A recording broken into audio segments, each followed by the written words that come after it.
member of the cast and crew. I'm in the right place. Yes. I was in the wrong way. I sat down there, I was like, yes. So what can you tease us about the remainder of the season?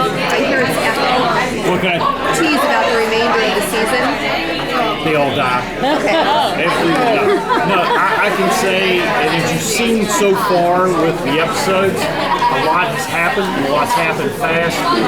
It's about to go into hyperspeed. There are characters that are going to come up that you are going to be shocked to see, or I'm not going to say the next word, but there's going to be a lot of changes coming up, and Emily is going to be counterpunching you all the way through this with these episodes. There hasn't been a lot of focus this season on the Revenant storyline that seemed to come back more in the most recent episodes. So we're going to see more of the Revenant in the second season. I think Emily has underlying plans for Revenant-related things. I cannot go any further on that, but like with last night's episodes, let's just put it this way. You would never, ever want to not look behind you in Purgatory because the Revenants are all loose. I mean, they're kind of disorganized, so don't turn your back on it. Is there going to be any unusual teaming up during the last few? You like to put different dynamics in. I think so. Without being able to say a whole lot, because Emily will kick my butt, trust me. And she knows once Beau starts talking, it's diarrhea of the mouth. He'll just go, go, go. So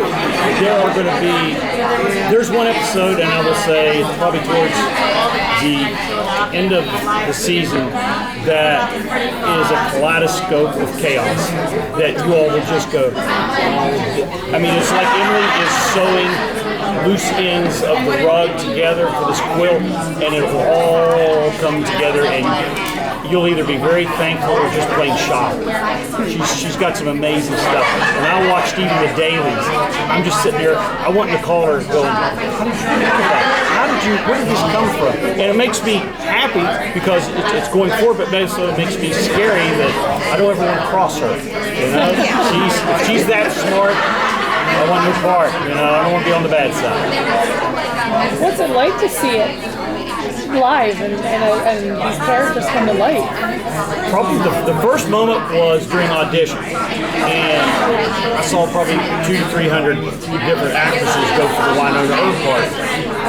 But when Melanie got up, and she was always in my top 3 of the ones we had, when she came up, they had the imaginary badge, went Wynonna Earp, U.S. Marshals. At that moment, I wish I had an adult diaper on. She nailed it, and at that point in the audition, she had blonde hair, which was, very unusual. But she had, and I hate to use this, it's being overused now, she had a swagger to her that was just amazing, because it was a swagger that was likability. I mean, you were thinking, anybody else would have tried to pull that off, you would have gone, that's a butthole. But no, she did it where you're going, that's a butthole I want to hang out with. I mean, it was, she's got something very, very special. I'm sure you all have seen it, whether it's her comedic timing or with the emotional stuff that she comes through, especially with, I think it was the last episode when she opened up Doc's note.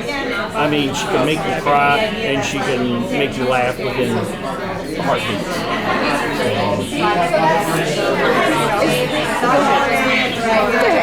What did you think about integrating the pregnancy storyline into...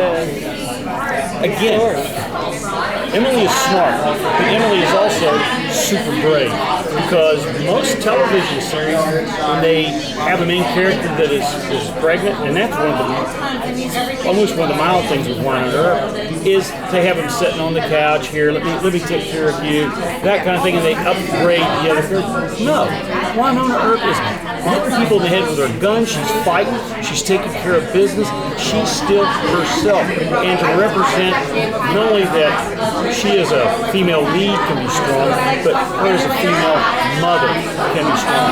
And Wynonna Earp, part of the inspiration that I created 20 years ago was my own mother, who was an original, very independent woman with no filter. And I pulled from my mom so many times when I was writing Wynonna Earp.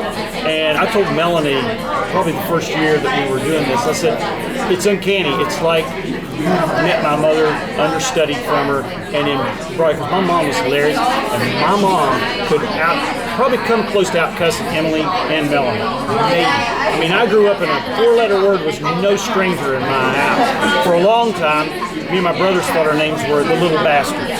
So, and she meant that in the most loving way. But we set the kitchen on fire. We painted the bathroom with brown shoe polish, so you can see where that kind of went. We didn't get it undeserving. But yeah, this is a big deal. This really is, even on a small production Canadian show like this on Sci-Fi at 10 o'clock at night on Friday. This is a step no one else will take. And I pray all the time that not only the media, but people within the industry will say, you know, that little show took that chance. We can do this too, because it's going to do nothing but progress everything for everybody else. Creatively, it was a super great movie. Yeah. Well, which character has caught on with fans in a way that you never expected fans to Well, being an older demographic and a guy that's been around the block, I thought, oh yeah, they're going to like Doc Holliday. I was just seeing it through my eyes. I love the West. That's part of what Wynonna Earp came from. But in the first season, I don't have to differentiate. First season was Bobo Del Roe. For the simple reason, there's a major bad guy. And when I created him 20 years ago, he was all out full tilt bad. But Emily added a layer of likability to him, because even with the evil things he's done, there are moments you got to admit in season 1 you're going, this guy cares about something, someone at some point. And everyone else would have just made him a full tilt, balls to the wall, evil, kind of bad guy. No, that was a major surprise. In the second season, it's not such a surprise, it's more like a contagious disease, is Varun as Jeremy. Oh my gosh. My wife, she came here with me. Her back went out. She's in the hotel room, flat out, can't do anything. Last night she goes, I'm going to watch Wynonna Earp on my iPad. She was in pain, misery. Every time Varun was on there, she laughed. And when Catherine did the drunk pot, she laughed. And I said, they can bring her some laughter through all this pain. I said, that's it. But Varun we stole him.